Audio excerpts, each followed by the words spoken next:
Hi guys, welcome.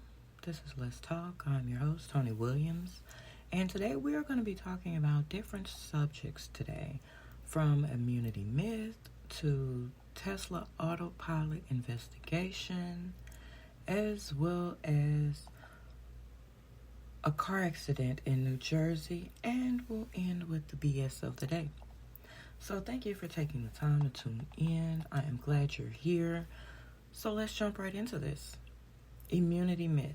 Now, there's a lot going around about this. You didn't heard about herd immunity. We've been going through this for over a year now. And it seems to not be going away, and more information is coming out every day.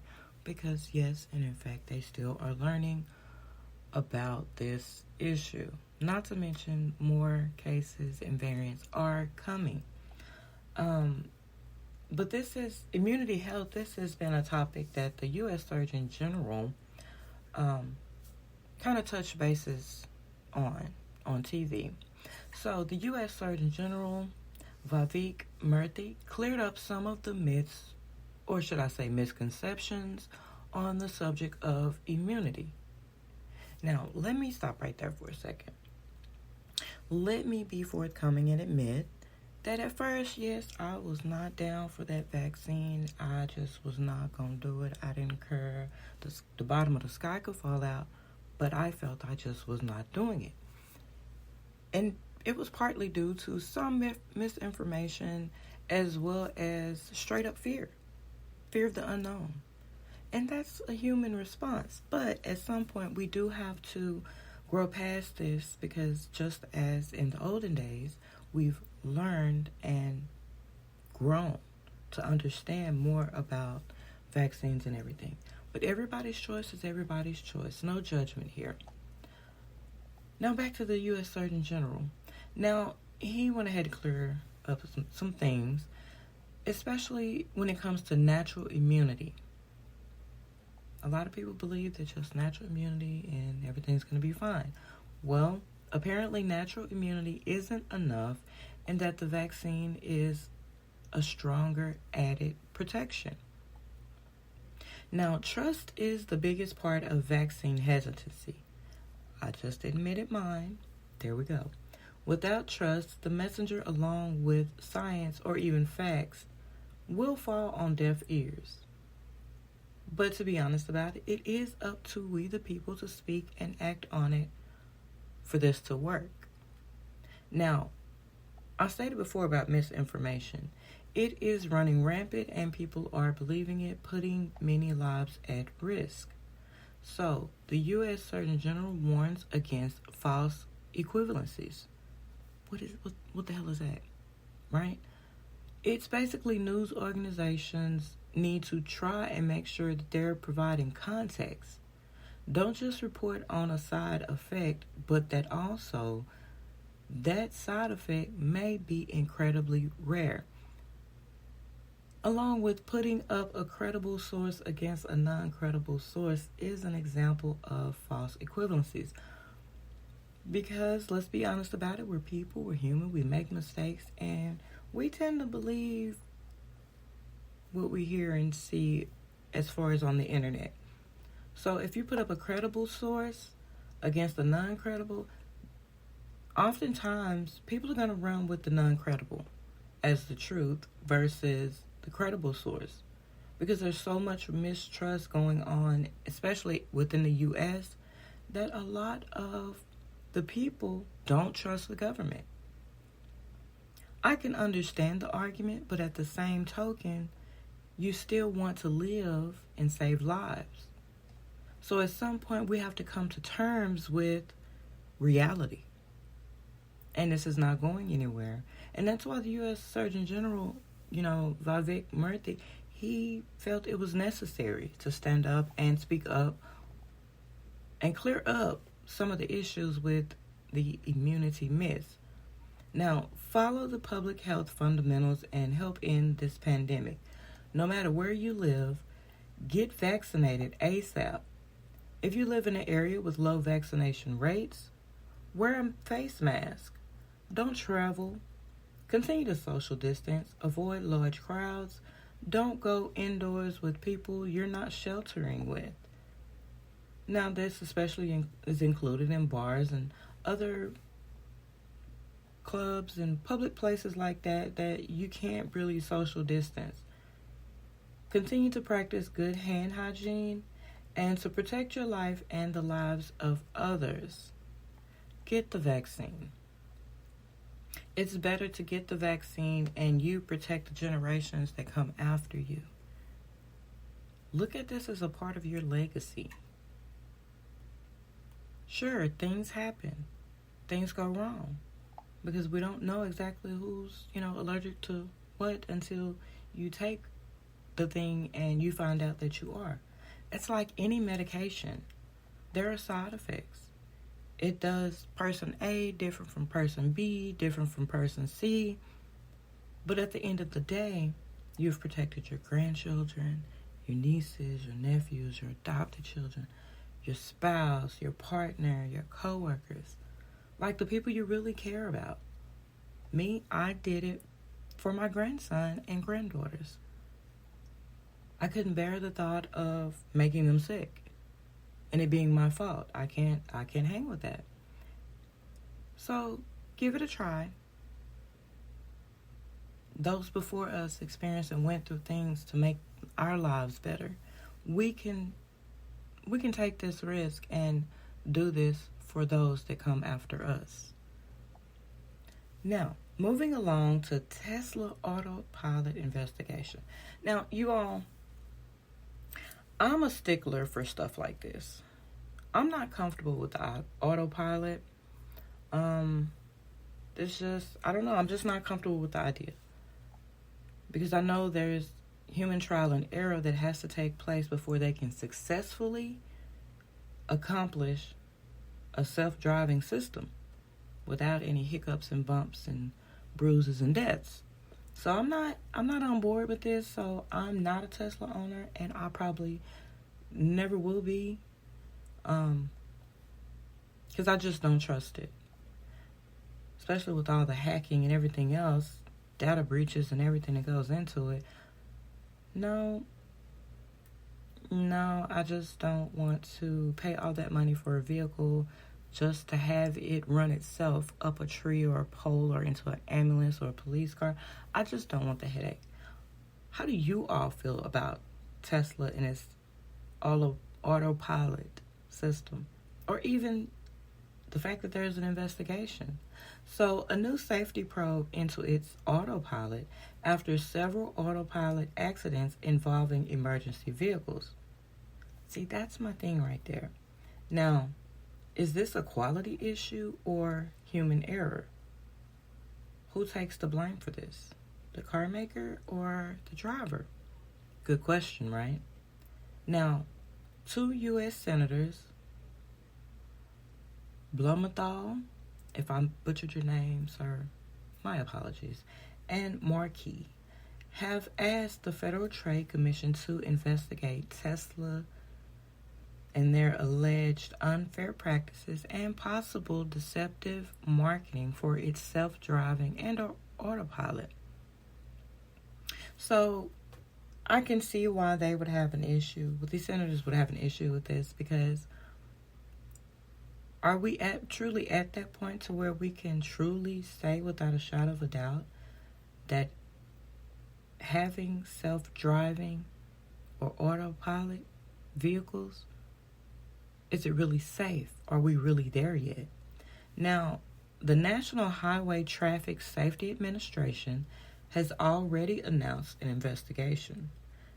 There's one lawsuit against Tesla out of California from a fatality in 2019. Now, according to tesladeaths.com, and I'm not going to go through the whole list, I'm just going to do this one example from there. You can always go to their site and see the laundry list yourselves. Now, in 2014, December 30th, in USA, which took place in the state of California, a Tesla drives off a cliff. I don't want my car driving off cliffs or up trees and things of that nature or running into police. I don't want to get in that type of trouble. Like, that's why I want to know who's to blame for this. Now, if this happens, what do you tell the police? I'm sorry, sir, my car drove itself into your car. Some police may not want to hear that or may not even believe that. And with everything we've got going on, that's not an accident I want to have. I just don't. I don't know. You guys may trust it. Let me know if you do or don't and how you feel about that.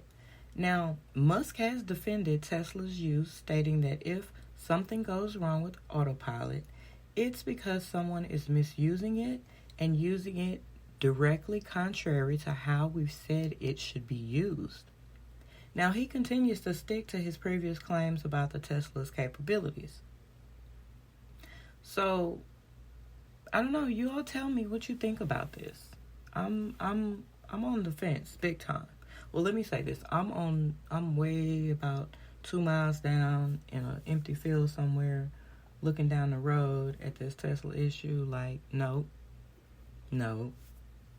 it's not ready yet. Now, that's just my opinion, but it's not ready yet. There's already been 11 accidents. Now, Tesla's death total as of 7/7/21, it has been Tesla autopilot death count at 9. But there has been a total of 201 from different aspects of Tesla. So definitely go to that site and check it out. It's tesla-deaths.com. So you can do your own research if you're considering purchasing one. I wouldn't advise it over safety concerns, but your money, your choice. Now, moving along to the car accident in New Jersey.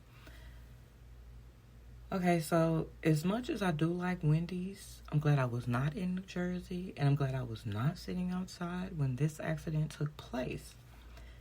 So we have a off the highway and crash into Wendy's. And this happened in New Jersey. A Toyota heading south on Route I-30 left the roadway, hit a ridge, and struck an Audi, pushing both cars into the Wendy's drive-thru. And this is almost hitting customers that were dining outside. Can you imagine? That would freak me the hell out. I'd probably have issues after that. I don't think I'd be able to eat outside of Wendy's again for a very long time. Because that's a little crazy there. You're sitting there trying to eat and then, oh shit, is that a Toyota? Oh shit, it's coming at us. No, I don't know. So the Toyota driver and a child in the Audi were taken to the hospital. The New Jersey restaurant is now closed for examination, and that's what the police are saying. It is a possibility that the Toyota driver may have suffered a medical episode prior to the accident. Now, with everything still being under investigation, we won't know a whole lot more just yet. But as soon as we do about this, I will let you all know. Because I'm curious to see, what was going on with the Toyota driver. And with all the health issues and diseases and disorders going on with people, you really want to know what's going on. And you never know. Every day we're in a car, even when you stop at the red light and you're, looking around, you're noticing the other vehicles, you never know what people are going through. You don't know what the driver on the left or the right of you have going on medically that can just, like a snap, happen. So you have to drive for yourself and others, and definitely when you're eating out on a patio area of any restaurant, please pay attention to your surroundings. I'm glad that the customers that were dining outside were not injured, and hopefully the Toyota driver as well as the child in the Audi were okay or are okay. So, moving along to the BS of the day.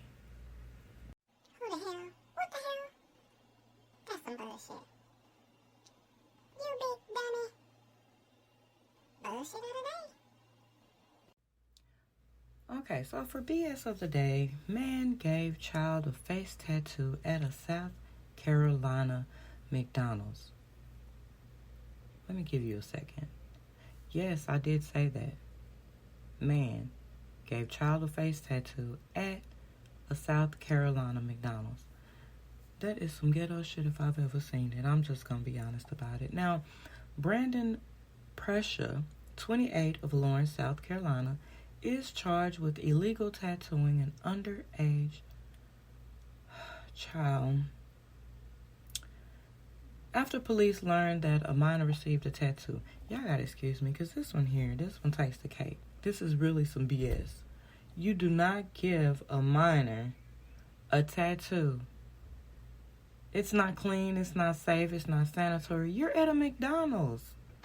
Why? Just why? And it's an underage child. We don't do that. You don't give underage children tattoos, let alone a face tattoo. Now, this took place on August 6th. A customer filmed the incident and posted a video on social media. Of course, investigators identified the suspected unlicensed tattoo artist, and Pressure is being held at a Lawrence County Detention Center, and his bond has been set at $25,000. This is my question to you all. What the hell? Where we do that at? What is wrong with this picture? And what do you all think? A grown man giving a child a face tattoo in a restaurant. Now, of course, McDonald's did make a statement, saying that they're not down with that. That's not how they do business. And that's not right. And they don't want to take no part of that. And hell, you can understand that. They're a business. They don't want any of this negative crap to interact or cause any issues with their business. This is business. Tattooing should be done by professionals. It just should. Damn! Who the hell? What the hell? That's some bullshit. You big dummy. Bullshit of the day.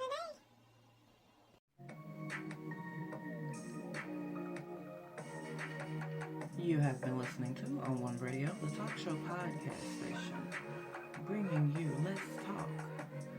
Thank you for taking the time to listen to my talk show. I wish you the best and don't allow anybody to fuck up your vibes.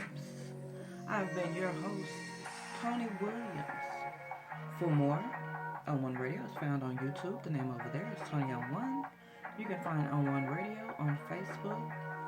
Podcasts are available on most of your favorite podcast sites and apps. And to get in contact, you can email on oneradiotalk@gmail.com.